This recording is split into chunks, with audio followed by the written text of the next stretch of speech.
Now let's start off the tech manuals with one of my favourite ships.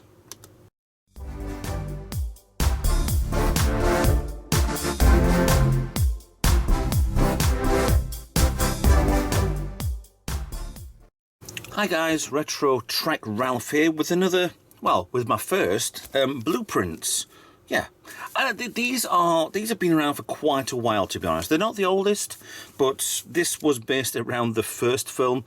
Wallaby Press apparently cost $6.95 back where, when and how. Comes in a lovely little pleatherette case which holds everything in. So the front cover there shows you is 14 official blueprints, Star Trek the motion picture, the new USS Enterprise and bridge, Klingon cruiser and bridge, the Vulcan shuttle, which I always thought was a Federation long-range shuttle, but yeah, that's fine. The travel pod, the Workbee with grabber sled. Ooh, okay. And cargo train attachments. Yeah, there's 32 views in all. They're all nice little size here, 13 and an eighth inch by 19 inch by David Kimball. So these are nostalgic. Yeah, I think I said in the introduction video from the other day I always thought these were actual FASA sort of books. So I see these at the Sheffield Space Centre when I was growing up and thought, these look fun, these look interesting. But yeah, the copyright on this is 1980. So first Wallaby printing, 1980. So this probably makes this, without another date on here, a first run. Now we're going to hopefully go through all the technical. Right, so they're all Starfleet design, San Francisco on Earth, approved by Gene Roddenberry, Chief of Staff. David A. Kimball is the project engineer, and authenticated by Andrew, oh my goodness, Andrew Probert. Oh, okay, so that's very interesting. I didn't realise he was doing this sort of stuff back in the 80s. Okay, cool. So what I'm going to do is try and show you each one of these. If you want one of these, you've got to go out and look for them. They're kind of hard to find, but also very easy as well. I mean, yeah, look at that. I mean, the design work on this is from 1980. This is basically, we're just copying from what was the original Enterprise's sort of, and it's, yeah, the impulse engine, the officer's lounge, we saw that, the bridge, forward phaser banks. Yeah, we saw, actually, did we see? It didn't fire its phasers in the first, it fired a torpedo. Yeah, that's weird. Docking port for engineering. I mean, actually Kirk docked there to get into. Within the inside of the landing bay, yeah, these are emergency flush vents. Okay, who would have thought about it? Reaction control thrusters, RCS thrusters, basically. More over here. Primary force field deflector. So that's all along this banking on the side then. Whereas that was meant to be a navigational deflector. But these are just, they are kind of curiosities. They are amazing to see. But I'm going to make this really awkward for myself. I'm actually going to start showing you class Starship 2. This is before they actually kept this as, because there was parts of this where, oh, the history to these was going to be the Enterprise class, because of it's an Enterprise, and that's the first ship we saw having is it 18 months of redesign under Captain Decker, or Commander Decker, unfortunately. So we have the second view, that was the profile. We have the second view, which is the top view here. So obviously showing navigational light. Trying not to double over too much. Bow light, deflector light. We've got the running light on the side. Magnetomic amplification crystal. Okay, this is before we had the bussard collectors on the front. There were a different style. RCS thrusters, navigation light, yes. Landing bay doors. And formation light. Oh, these are phasers on the back end as well. Okay. We're doing the model of this already. I wasn't 100% certain. Don't know what these four vent parts gap there are actually, but yeah, I'm sure maybe it'll show, because it's actually in the next view, which is the bow and the stern. It is a pretty ship. Space Energy Matrix Sync Acquisition. So that's basically similar to, yeah, the Bussard collectors, shall we say. Reaction control thrusters, yes, again, secondary hull. It does look, yeah, I do like the refit Constitution. Yeah, like I said, this was meant to be an Enterprise class in this sort of, it was a heavy cruiser. They also, there's many, it changed a few times, shall we say. So we've had the top, we've had the side, we've had the front, the back. Now we have the underneath. So yes, they're good reference points for a lot of model makers, these sort of things. I'll show you exactly how, where, what, and landing pad, possibly for whatever. I mean, you could probably get a shuttle in, it probably land on there, magnetic land on, and the part takes it in, spins it round, and then comes back on. Who knows? Deep Space Nine had the parts which actually could land on, which was nice. Botanical gardens there. The final stage intercoolers. Cool. Very, very cool. Power stage magnetic flux. Magnetomic flux chillers. Okay, cool. So we have another view now. We actually have the interior of, I'd say that's the bridge. Okay, so if you cut this out and put it round a circle, right in front of the bridge, we have, yes, in a transporter. What? Weapons. Yeah, weapons part there. That was where Chekhov was in the first film. Environmental, communications, turbolift, also science officers was in the middle behind the captain. So we have stations all around here. Captain in the middle, navigation at the front, and helmsman in the captain's chair as well. We've got posture sensors, arms in standard position. Okay. Actually, we've got different people on here now. We need to go back actually. Probert. I mean, look in the bottom corner on here, got Lee Cole on there. David Kimball and Probert. Yeah, so the exteriors are by Kimball and Probert. Then we've got Splitzgerber and Lee Cole. That was number 5. Just showing you what, where, and how these things go around. So now we change now for number 6. We have the Klingon warship, which was a Kittinger class. Yes. Been with the K first. So we've got a photon exhaust, bridge, main sensor. I always thought this was the bridge, this part up here, but it's possibly there. That's what they say on the diagrams on here. Energy main power plates, space energy sensor.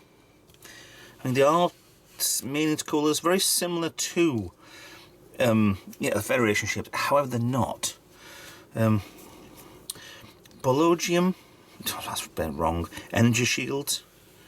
They are just the wealth of actually getting this sort of detail and wrote in and from a model which looks great is it's baffling to me. Absolutely brilliant. So we go now to, that's the top view, and it's upside down. So we have the rest of the Klingon ship. Yeah, officers' lounge windows. What? Why would they even have that? Klingons weren't really bothered about this sort of thing, were they? Probably they were. Life support system engineering section. So everything seemed to be there. I thought the engineering would have been back down here. So unless they create so much power over here that you've got to be over here. Cloaking device field generators. Okay. Very cool. So again, Kimball and Probert. Let's have a look at the next one. What is the next? It's got to be the fore and aft. Yeah, bow and stern. Impulse engines at the back there for the 2. Hydrogen bypass vents. I mean, it's strange how you got the wings coming down at a nice angle, and the pylons coming down. Well, the body of it all coming down, the pylons coming down, and the engines aren't straight. They do come in a little bit. Just giving you that little slightly different cargo hatch. I never knew a cargo hatch on here. There's like slight different sort of. We know it's alien, but we also know it's very, very. Yeah, we know how it is. So we have the bridge there of. That's also the lead call as well. Doing this one. Pocketbooks of United States, New York. So we have main viewers over here, which we saw in the motion picture. These girders and parts, so it makes it more stronger ship, but it also gives it very much an industrial look to the whole thing. And Klingons were never really bothered about being clean. Well, we don't think that anyway. So navigation console here, you have the captain's chair in front of navigation, so it's swapped round from ours, from the Federation. Display monitors, targeting sensors, have the whole, yeah. Side view. The side view is the top view over here now, and that's the main, yeah, main display. So that's what the captain would see when he's should have some other displays and stuff around him. I'd have guessed. Targeting coordinates display, footrest display. What? Oh yes, footrest display. Right. Okay. That's cool. So from the Klingon, let's go to the shuttle detached from sled, which is it says Federation long range shuttle. I will stick by that as long as I can. Yes, it was called a Surak. Yes, it was kind of Klingon colours, which is brown, or is it? Depends on which angle you look at, or which, yeah, I don't know. But it is long range. There's Vulcan apparently, the class, but it is a warp sled. So basically all the warp engines are here, which are showing there, and then this docking shuttlecraft, should we say, is on the top bit there. So connect into place, magnetize in place or whatever, and off it go. Full technical warp 4 it could go to apparently. Not sure if that's on the old scale or the new scale. From 80, it'll probably be in the old scale again. I'll get the next one ready for you. Top, bow, stern and its bottom. I mean, they are very, it's all just the same sort of stuff. They're all warp drives, but it's how you actually go towards it, how to make it. Yeah. Visual location beacon, okay. Emergency intake, yes. Atmospheric shield, so a big massive block on the front so you can get into atmosphere, even though they shouldn't really have needed that, but yeah, nice enough. So we have next, after the Vulcan shuttle, still with Kimball and Probert, we have the Workbee. I mean, we saw these plenty of times. There was even a next generation version of the Workbee, which was a lot more rounded, like got 2 pods on the front, which you never really saw. It was always in the fan sort of build up behind the scenes, what they'd actually designed for it, but never actually did anything, which is a shame. But we did get a model, I think, on the Eagle Moss stuff. So yeah, 1-person pod there. Reaction thrusters probably would be able to attach certain things to this and attach on the back to pull a train of. The next picture, which is number 13. I'm actually plodding through this quite nicely. Yeah, these obviously weren't warp shuttles. They were just like a forklift or a little delivery sort of thing. Have arms on the front for helping doing what it needs to do, to carry stuff, to put things in place, to repair ships, and also to stick on the front of a train to send parts off. Cargo pod, running lights. Yeah, we saw all of this in Star Trek the Motion Picture, which is really nice to see. Very manoeuvrable little claw-raised sort of ship. And then we have finally one of the last, this is what gets me a little bit. Star Trek the Motion Picture brought in, and we all know the Enterprise refit, the Klingon refit, the Vulcan long range shuttle, but you don't realise all these little bits as well. The Workbee and the travel pod all of these things. There was even a different, there was even the sled from the station at San Francisco. All of these extra ships they'd put in as first, and a lot of them, well, especially the stuff for the New York, well, not New York, the San Francisco part, was never really seen that much again, which is a shame, really.